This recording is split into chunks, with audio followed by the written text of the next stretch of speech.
मारा क्यों आपने? अरे उसको बोलो कि ना आप मारा क्यों उसको? प्रॉब्लम होगा लेकिन हाथ नहीं उठाना चाहिए था आपको। हाथ नहीं उठाया। আব্দুল আহমেদ মজুমদার মুম্বাই থেকে আওয়ার পথে মুম্বাই এখানে এয়ারপোর্টও গেছে, এয়ারপোর্ট থেকে মুম্বাইতে যখন আইসে আওয়ার পরে কলিকাতাত ল্যান্ডিং হয়েছে যেটা পাইছি। কিন্তু মুম্বাই থেকে কলিকাতা আওয়ার সময় উড়ন্ত অবস্থাত আমরা একটা ভিডিও বাইরে লইছে দেখছি, ভিডিও তারে খুব মারামারি চলে। এরপর থেকে তো ভিডিওটা বাইরে লইছে আজকে সকাল ভোর 4টায়, তখন আমরা ভিডিওটা পাইছি। আমরা সকালে এখান থেকে তার চাষি তার যে ছেলেটার মারা হয়েছে তার বউ আছে, তার বউরে এবং তার ছেলেরে লইয়া এখানে গেছে রিকভারি করার লাগিয়া। এখানেও গিয়া ফোনে একটা সময় ল্যান্ডিং হইতো ইন্ডিগো বিমানটা, তো ফোনে একটা পর্যন্ত অপেক্ষা করিয়া পাইছি না। না পাওয়ার পরে তার ভাই এবং তার ছেলে এবং তার বউ আর তার শাশি এজনে গেছেন এয়ারপোর্টও, যেখানে খোঁজাখুঁজি চলে বা যেখানে আবেদন করার লাগে জানার লাগে যাওয়া হয়। তো এইখানেও গেছেন, তারা এখানেও যাওয়ার পরে তারা কোনো রেসপন্স দিছে না। তারা বলছে ঠিক আছে এটা ইমেল করবো, এই করবো সেই করবো করে তারা কোনো রেসপন্স দিছে না। তারা এখান থেকে আইসে, তখন আমরা লোক এখানে বাবার লোক যোগাযোগ করছে, আমরা লোক যোগাযোগ করছে বলে আমরা বলছি তোমরা উদারবন থানাত যাও, যে উদারবন থানাত গিয়ে একটা রিপোর্ট দাও, যেহেতু আমরা এগুলো মুম্বাইতেই যখন উঠিছে তো আমরা একটা ফ্লাইটও আছে, ফ্লাইট থেকে এখানে কিতে হইলো। তখন তারা উদারবন থানাত গেছে, উদারবন থানায় তারা কোনো রেসপন্স দিছে না। না দিয়া তারা রে কইয়া দিছে তোমরা খাদির থানাত যাও। তখন আমার ছেলেটা উঠের প্লেনও উঠের, তখন আমার লোক কথা কইছে আমি আইয়ার।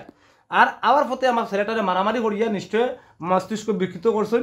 আর নতুবা আমার ছেলের এই অবস্থা কি আমার ছেলে আমার পাওয়া যায় না, এটা এয়ারপোর্ট ডিপার্টমেন্টে ভারত সরকার ডে এবং আমাদের মাননীয় মুখ্যমন্ত্রীর কাছে আবেদন করা বা আমরা সারা করি যাতে অতি সত্তর আমরা এটারে বাকরি দেওয়া হয় এবং তারে যে বা যারা মারছে তারে উপযুক্ত শাস্তি দেওয়া হোক।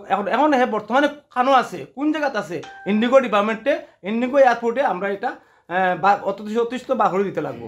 হাসতুল আহমেদ মজুমদার মুম্বাই থেকে আওয়ার পথে মুম্বাই এখানে এয়ারপোর্টও গেছে, এয়ারপোর্ট থেকে মুম্বাইতে যখন আইসে আওয়ার পরে কলিকাতাত ল্যান্ডিং হয়েছে যেটা পাইছি।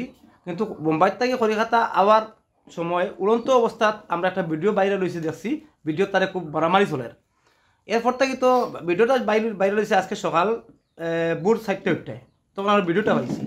আমরা সকালে এখান থেকে তার চাষি তার যে ছেলেটার মারা হয়েছে তার বউ আছে, তার বউরে এবং তার ছেলেরে লইয়া এখানে গেছে রিকভারি করার লাগিয়া। এখানেও গিয়া ফোনে একটা সময় ল্যান্ডিং হইতো ইন্ডিগো বিমানটা, তো ফোনে একটা পর্যন্ত অপেক্ষা করিয়া পাইছি না। না পাওয়ার পরে তার ভাই এবং তার ছেলে এবং তার বউ আর তার শাশি এজনে গেছেন এয়ারপোর্টও, যেখানে খোঁজাখুঁজি চলে বা যেখানে আবেদন করার লাগে জানার লাগে যাওয়া হয়।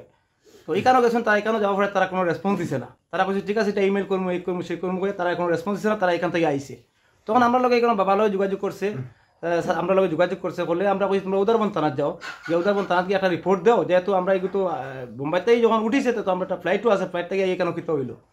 তখন তারা উদারবন থানাত গেছে, উদারবন থানায় তারা কোনো রেসপন্স দিছে না। না দিয়া তারা রে কইয়া দিছে তোমরা খাদির থানাত যাও। তখন আমার ছেলেটা উঠের প্লেনও উঠের, তখন আমার লোক কথা কইছে আমি আইয়ার। আর আবার ফতে আমার ছেলেটারে মারামারি করিয়া নিশ্চয় মস্তিষ্ক বিকৃত করছেন।